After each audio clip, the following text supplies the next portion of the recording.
initially my stop loss was down here. This is where I had my stop loss. Okay, and then on the higher time frames, 1 hour, I have my take profit over here. You see it around this zone over here. Okay, so when I go back to 1 minute where I took the entry, okay, now I can see price reacting in a certain way, okay, and away from where I took my buy order, I can see I'm in the 75 cent profit. All right, so I would like to push price my stop loss up. I would like to push stop loss up to this level, okay, behind this a little, okay. That is yes, this is where I have my stop loss. All right, because I believe price is going to come back here and then retest.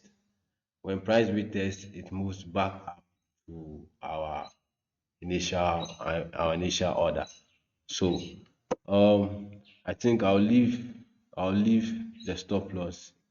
I'll leave the stop loss here. Okay. I just want to stay in this trade for long and I don't want our stop loss. I'm going to take some more orders when it gets to my zone, my price zone. I'm going to take some more price buy orders when it gets down to my entry price. Okay, so this is how it is, and I'm looking on the 15 minutes time frame. Okay, so what I did before, I was able to get all those fair value gap you are looking at, or all those lines, or this lipstick on the chart you are seeing right now. Um, let me zoom in a bit. Okay, all right. So this is a daily time frame. Okay, this is a daily time frame you are seeing right now. So as we could see today, price price was bullish. Now it's tending to be bearish. This is what is showing us on our daily time frame. Yesterday price was bearish. The day before yesterday you can see it was bearish, and now it's repeating today too. When I move, and this gap here, this daily fair value gap here, you are between this candle and this red candle, this green candle here, this inverted hammer here, and this red hammer here. The gap between them is this box you can see over here. That is my daily gap, and I'm expecting price to trade into this place, and that is where I have my take profit. I believe price is supposed to trade here before it comes back down to the downside. Okay, so that is my belief, and then I'll take you quickly to the 4 hour time frame. Okay, so on the 4 hour time frame, you can see our daily fair value gap here. This is where I have our daily fair value gap on the 4 hour time frame. Okay, and I'm expecting price to trade into it. And when price comes up to this level, that is where we will take our take profit. You can see our previous day highs here. That was yesterday's high. I deleted it yesterday. And our recent previous day high would be this gap here you are looking at. So let's go to the 1 hour time frame. Okay, so on the 1 hour we can see that for the past 1 hour price traded up bullish. This coming 1 hour price is coming down to retest and then probably push back up again. Okay, so we'll expect some further buys. Do you understand? Then we come to our 15 minutes time frame. You can see how price is reacting. I'm a 40 cent profit. Okay, so when it comes to equilibrium of my price, I'll retake again my order. So I'm in the 15 minutes time frame. All right, and then in the 15 minutes time frame, this fair value gap you are seeing here, we drew it in on the 1 minute time frame. This is a 1 minute fair value gap you are looking at here. This is where we have our stop loss. So we are hoping price comes down here, retest, and then move. Price is heading for this fair value gap here, and then move up the what to the upside. So when you see things like this, it shouldn't scare you out of your trade, or it shouldn't scare you to close your trade. You should know why price is reacting that way. So yes, we are going to give it some more time to react and do what it's doing. So all we can do now is to wait and see what price is doing. And on the 1 minute time frame, you can see price is trading downwards to the downside. All right. So I'm going to minimize this a bit. All right. So we can see this is a 1 minute fair value gap. The price is going to trade into this 1 minute fair value gap. So we wait and see what price is doing.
Okay, price has come into my zone, so I'm going to take some more buys.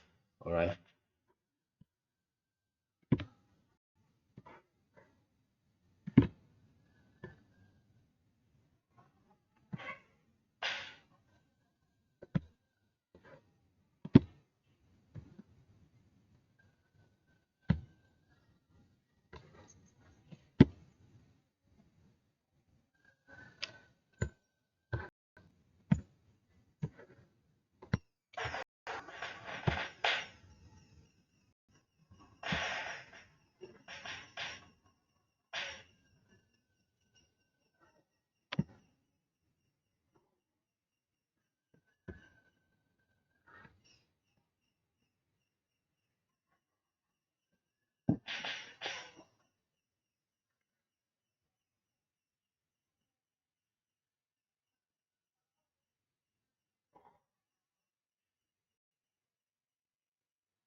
Remember, this is part of the reason why you'll be advised to trade with money you can afford to lose. Never trade with money you can afford to lose. Okay? Especially if you don't know what you are doing. Okay. I told you I'm just waiting for price to get into this zone, and that's waiting. This fair value gap area. When price gets to that place, it's going to retest it and then move back up.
But drawdown is also part of trading. You can see we are in $1.59 loss. Okay. So drawdown is also part of trading. You should be able to handle drawdowns. This is where all emotions comes in. When you are trading with a live account, this is where all your emotions will be playing out because you are seeing a loss in your account. Okay. But when that happens, if you're not careful, you might be forced to close your trade and then you see price move out before. That is why it's advisable if you can handle drawdowns. When you see yourself in profit, you just you just pull your stop loss to break even, okay? And even take probably the profit that you are seeing, then you say bye bye to the market. All right. Other than that, when you are confident with what you are doing, you only worry about what price is doing, right? So when you are trading with money you can afford to lose, taking a loss is nothing. Same way as taking a profit is nothing. Just don't show no emotion. You win is good. You lose, the same thing, still good. You learn a lesson from that. You win, you reward yourself. It's just what it means. So as a newbie, what our advice is you trade with minimum capital, amount you can afford to lose until you are fully equipped to trade heavy amount of money in the market. Okay.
Okay, I don't want this to be long and boring, so I'm going to end it here for you, and then record the other part as to when we are going to hit take profit or how I'm going to exit the trade. Okay.